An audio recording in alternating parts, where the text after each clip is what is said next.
we're going to go ahead and back out of here real quick. We're going to go back to the main menu screen. There's one more thing we want to cover, and then we're going to get on to a new area. We all know, and we all have friends that are experts in a given area. Now, I've got a good friend that works on BMWs all day long. So he's a BMW guy, he knows what's going on with BMWs really well. If I get a BMW I've never seen before, you know, I trade off with him all the time. He has a certain vehicle that I'm very good with. I go ahead and scan his vehicle for him, and he scans my BMWs for me. The problem is, he's a good friend of mine that lives in California. I live in Ohio. So that means it's not easy for us to get back and forth. But most of the newer scan tools out there have some way of going ahead and allowing you to get help. It's kind of like phone a friend on the taxi show, right? We have a situation where we can allow my BMW expert to hook up to my vehicle and control the scan tool from California. So basically what I do, I go ahead and hook up to the vehicle, I make sure it's ready to go.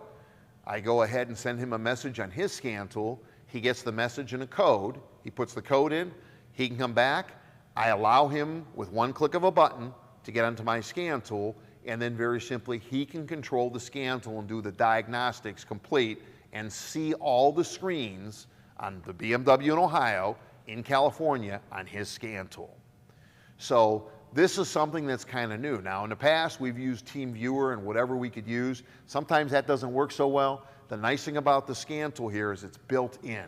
So it's a built-in protocol, a remote sharing protocol from the scan tool company, so I can have the scan tool from here communicate with California or vice versa.